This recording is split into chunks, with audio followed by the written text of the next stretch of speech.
네, 여러분 안녕하세요. 가을바람입니다. 오늘은 두 가지 소식이 있습니다. 첫 번째는 아이온큐 작년 12월 최신 임직원 규모 동향에 대해서 전해드리고요. 두 번째는 2022년 양자시장 간단 총정리를 해보고자 합니다. 그래서 오늘 제목으로는 아이온큐와 양자시장 둘 다 모두 잘하고 있다라고 제목을 붙여보았습니다. 네, 우선 첫 번째로 아이온큐 12월 말 기준으로 임직원 규모 동향을 한번 살펴보겠습니다. 그래서 현재 총 직원은 링크드인에 등록된 사람들만 보면 179명이고요. 계속 성장세를 유지하고 있고 1년 동안은 83%, 2년 동안은 175% 정도 잘 성장하고 있다. 세부 내용을 좀 보시면은 11월 말에 174명이었는데 12월 말에는 179명이 됐습니다. 그래서 특이사항으로는 6명이 증가하고 1명이 퇴사를 했는데 이 중에 핵심 인재가 전부였고 핵심 인재 5명이 증가하고 1명이 퇴사하는 상황이 있었습니다. 그래서 총 인원 중에 이제 석박사급 또는 학사급인데 20, 30년 이상의 깊은 경험을 가지고 있는 핵심 인재들 총 98명 정도가 되고요. 그래서 회사의 거의 절반 정도가 핵심 인재로 이루어져 있고 12월 중 핵심 인재 퇴사자 1명은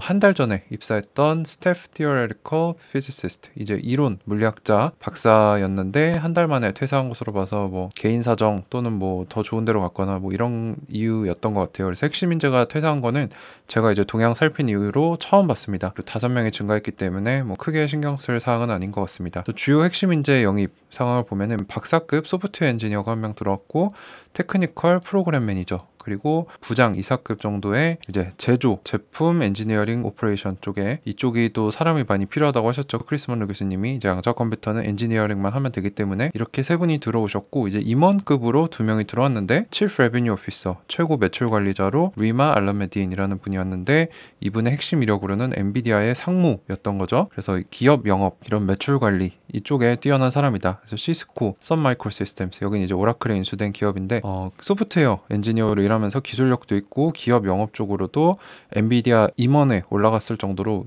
그런 영향력이 있고 능력이 있는 사람이 아이온큐의 매출 책임자로 왔다. 그리고 웬디 토마스가 이사로 임명이 됐는데 이분은 델의 자회사인 시큐어웍스의 CEO입니다. 현재 CEO이고요. 이제 이게 시사하는 바가 큰 게 이제 델이 아이온큐와 함께 하이브리드 컴퓨팅 솔루션을 냈잖아요. 그래서 델의 회장인 마이클 사울 델도 개인 사모펀드를 아이온큐에 투자를 하고 있고 이렇게 델과 계속 깊은 인연이 이어지고 있다. 파트너십이 이어지고 있다. 이 정도로 생각을 해볼 수 있을 것 같습니다. 또 전체적으로 아이온큐가 저번 달에도 잘 성장했다 정도로 요약을 할 수 있을 것 같고요. 그래서 세부 내용을 보면은 퇴사하신 분은 이자드라는 분인데 이분은 뉴멕시코 대학에서 물리학 박사학위를 따셨는데 NIST 쪽에서 미국 국립 표준 개발 쪽이죠. 그래서 여기서 3년 이상 일하시다가 최근에 아이온큐의 스태프 이론 물리학자로 왔다가 한 달 만에 퇴사하신 분, 그리고 이쪽이 이제 입사하신 분들인데 로리 셸랭커라는 분은 페이스북 출신입니다. 그래서 데이터 센터 오퍼레이션에 페이스북 쪽에 계시다가 한 올해는 안 계셨네요. 한 11개월, 1년 정도 계시다가 최근에는 이제 아이온큐의 Manufacturing, Product Engineering 오퍼레이션 쪽을 엔지니어링 오퍼레이션을 관리하는 사람으로 왔습니다. 이분 역시 펜스테이트 이쪽도 이제 아이비리그 중에 하나죠. 이쪽에 공학 엔지니어링 학사 출신인데 이제 경험이 꽤 많으신 분으로 보이고요. 경험으로 보면은 한 26년, 거의 한 30년 정도 되시는 분이고 레이첼 노액이라는 분이 계시는데 이분은 듀크 대학이 눈에 들어오네요. 듀크 대학은 이제 공동 설립자 중에 한 분이신 크리스 먼로 교수님이 재직하고 계신 학교죠. 그래서 아마 그쪽 인연으로 오시게 된 게 아닐까라고 생각이 되고 테크니컬 프로그램 매니저로 입사를 하게 되셨고 이분 역시 듀크 대학에서 전기전자 그리고 컴퓨터 엔지니어링 쪽으로 박사학위를 따셨다. 그리고 리온 라스트 네임 어떻게 읽는지 잘 모르겠는데 이분 역시 듀크 출신이시고 현재는 시니어 소프트웨어 엔지니어로 아이온큐에 입사를 하셨습니다. 역시 듀크 대학교에서 전기공학 그리고 컴퓨터 엔지니어링 박사학위를 따셨고 웬디 토마스는 아까 설명드린 델의 자회사인 시큐어웍스라는 사이버 보안회사 현 CEO고요. 그래서 2015년부터 현재까지 7년 반 정도 이쪽에서 일하고 계셨고 기존에는 원래 파이낸스 쪽 출신인데 이분이 이제 지금 아이온큐에 원래 구글 벤처스 파트너 출신인 블레이크 바이어스라는 사람이 내려놓고 이분이 올라왔죠. 그래서 제가 구글과의 협력은 좀 약해지고 델과의 협력이 강화됐다라고 판단을 하고 있습니다. 그리고 Chief Revenue Officer, 최고 매출 책임자로 리마 엘라비딘 오셨는데 엔비디아 임원 출신이고요.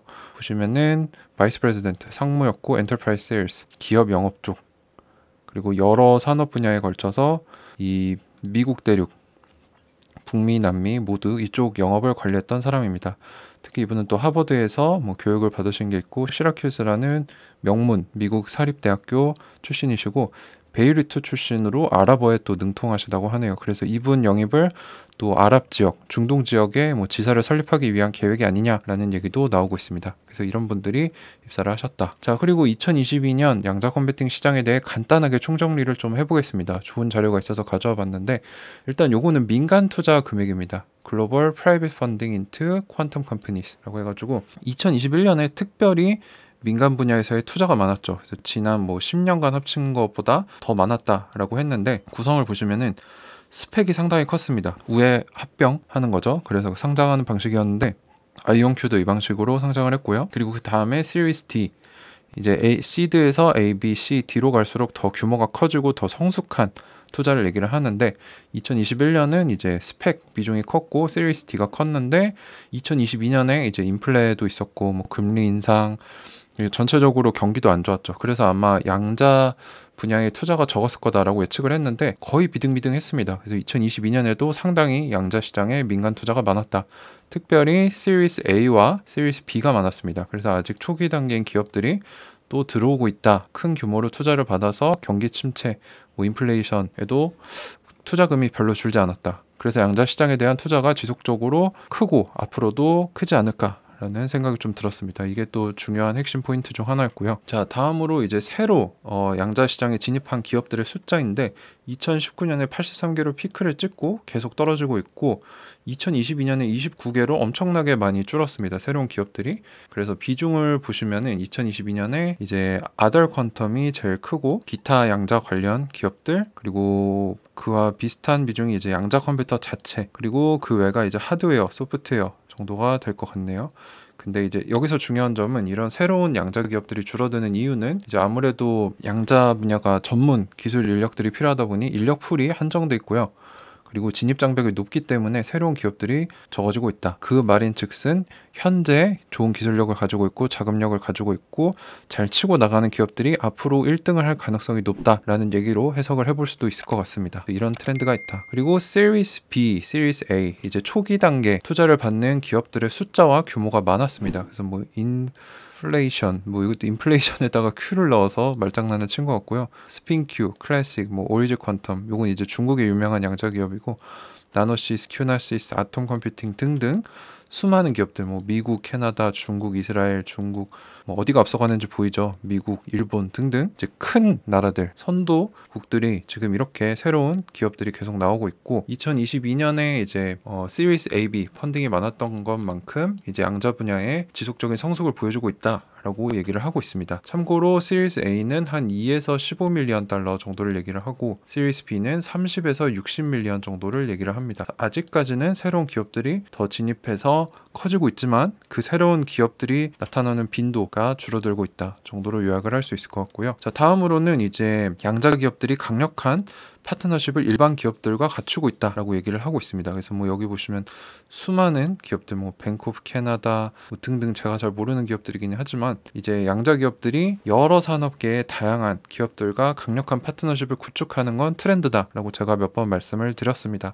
그래서 이런 양자 컴퓨터를 다양한 기업들이 가져와서 써보고 우리가 어떻게 이걸 경쟁 우위로 만들 수 있을 것이냐를 탐구해보고 있고 그게 트렌드다라고 말씀을 드릴 수 있을 것 같습니다. 자, 그리고 여기 보시면 QEDC 이거는 이제 미국의 경제산업계가 합쳐져서 함께 양자 컴퓨팅을 어떻게 경제 효과를 낼 수 있을 것이냐 라는 것을 논의해보는 컨소시엄인데 여기에 이제 수많은 기업들과 학교들이 함께 집결해 있고 뭐 UK 퀀텀 이건 이제 영국 쪽인 것 같죠. 그리고 이 외에도 뭐 IBM 퀀텀 네트워크 등 글로벌적으로 이런 성숙하고 풍부한 양자 생태계가 계속 형성되고 있습니다. 생태계가 큰다는 거는 이제 이 산업이 성장하고 꽃을 맺기 위해서 아주 중요한 컴포넌트 중에 하나죠. 자, 그리고 PQC가 또 중요한 테마로 떠올랐습니다. PQC는 이제 포스트 퀀텀 크립토그래피라고 해가지고 양자 내성을 갖춘 암호를 뜻합니다. 근데 이게 이제 제가 주목하고 있는 기업 중에 하나인 샌드박스 AQ라는 기업이 있죠. 이건 이제 구글에서 스핀오프된 이 AI와 양자 기술을 결합해서 PQC 쪽에서 자동화로 어디를 업그레이드해야 양자 컴퓨터 공격을 막을 수 있는가를 찾아서 거길 자동으로 업그레이드 해주는 이런 솔루션을 만들겠다는 기업인데, 이 기업의 등장으로 양자 내성 암호에 대한 관심이 많아졌다라고 합니다. 그래서 이쪽에 양자 내성과 그래서 이쪽에 이제 PQC와 관련된 기업들이 많이 등장을 했다. 2019년, 18년, 2022년, 2021년 이렇게 등장을 하고 있다. 그래서 이 양자 내성 암호가 떠오른 거는 샌드박스 AQ뿐만 아니라 양자 컴퓨터가 빠른 속도로 개발되고 있기 때문에 이 양자 컴퓨터의 위협이 현실화됐다라고 볼 수도 있겠죠. 자, 그리고 퀀텀 컴퓨팅 에서 서비스라고 해가지고 아마존 브라켓, 구글 퀀텀, 마이크로소프트 아주어 등등 이런데 클라우드로 양자 컴퓨터를 올려서 쓰게 하는 형태의 비즈니스 또는 그런 매출이 양자 컴퓨팅 기업들 중에 가장 컸습니다. 비중이 아이온큐도 이쪽이 한 90%라고 제가 말씀을 드렸었는데, 근데 최근에 이제 델 테크놀로지스가 얼마 전에 아이온큐와 함께 그 양자 고전 하이브리드 컴퓨팅 얘기가 나왔었고, 이런 다른 곳들도 많이 이런 걸 시도한다고 합니다. 그래서 클라우드로 하는 거 이거는 원래 대세였고, 이제 새로 나오는 거는 HPC라고 해가지고 하이 퍼포먼스 컴퓨팅, 고성능 컴퓨팅, 이제 슈퍼컴퓨터 같은 고전 컴퓨터와 양자 컴퓨터를 합치는 비즈니스가 떠오르고 있다라고 합니다. 요거를 이제 직접 고객들 중에 좀 더 적시에 응답을 받고 좀 더 프라이빗하게 써보고 싶은 사람들이 이쪽을 선호하고 있다는 거죠. 그래서 점점 비중이 이쪽에서 이쪽으로 옮겨가지 않을까. 그리고 이 하이브리드 컴퓨팅 중에서도 실제로 고객들이 자기 사이트에 사서 쓰는 온프레미스 컴퓨팅 이 등장을 하면서 이제 양자 컴퓨터가 슬슬 판매되는 트렌드가 나올 겁니다. 아이온큐 역시 1년에서 1년 반 사이에 양자 컴퓨팅 실물을 판매하겠다라는 얘기가 나왔던 것도 이 트렌드에 따라가는 현상이라고 볼 수 있을 것 같습니다. 그래서 클라우드와 이 하이브리드 컴퓨팅이 떠오르고 있다. 자, 그래서 제 의견을 좀 정리를 해보자면 아이온큐 관련해서는 12월 말에 179명 비등록 직원을 합치면 200명 초과하겠죠. 잘하고 있다라고 생각이 들고, 크리스 먼로 교수님 인터뷰에서 내년, 즉 2023년에는 기타 지역의 지사 설립도 예정하고 있다라고 얘기를 했습니다. 그리고 인원도 2배 증원할 계획이 있다라고 얘기를 했기 때문에 잘하고 있다라고 볼 수 있을 것 같고요.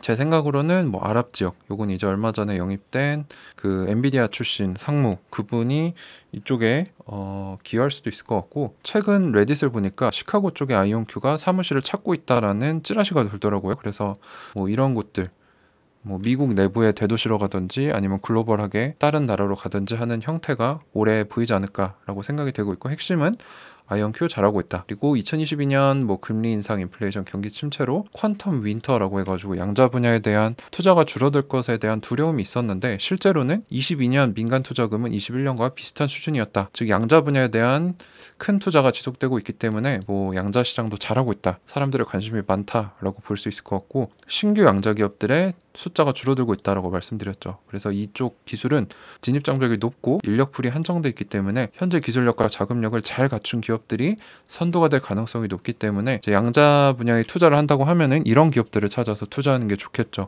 그리고 양자 기업들과 일반 기업들과의 강력한 파트너십이 나오고 있고, 글로벌한 양자 생태계가 조성되고 있고, 클라우드 서비스 외에도 이제 고전 컴퓨터와의 통합, 하이브리드 컴퓨팅이 떠오르고 있다. 이 모든 게 무슨 얘기를 하고 있느냐? 양자 기술 상업화의 가속화가 되고 있다. 양자 기술에 대한 사람들과 기업들, 국가들의 관심이 늘어나고 있다. 즉 양자 시대가 가까워지고 있다라는 것을 보여주고 있다라고 저는 생각을 하고 있고요.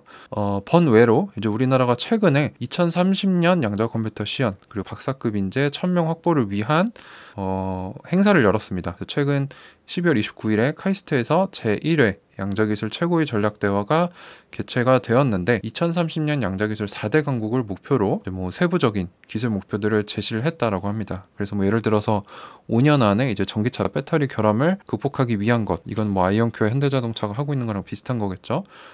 그리고 바이러스 검출 등 첨단 산업 분야에서 양자 컴퓨터를 써서 좋은 성과를 내겠다라는 목표를 내놨고, 2030년대 초에는 슈퍼컴퓨터를 능가하는 양자 컴퓨터를 시연하겠다라는 이건 거의 구글에 버금가는 계획입니다. 그리고 현재 100km 수준인 양자 암호 통신 기술을 전국만급으로 확대하겠다. 양자 메모리 기반 양자 네트워크 시연 계획 등등 얘기를 하면서 국가 양자 PM으로 이순칠 교수님과 우윤재 PM님을 임명을 하셨더라고요. 그래서 이순칠 교수님은 제가 얼마 전에 제 스터디 과정에 특강으로도 모셨고, 제가 가끔 안부 인사도 드리기 때문에 축하한다라고 말씀을 드렸고, 응원하겠습니다라고 말씀을 드렸더니 굉장히 좋아하시더라고요.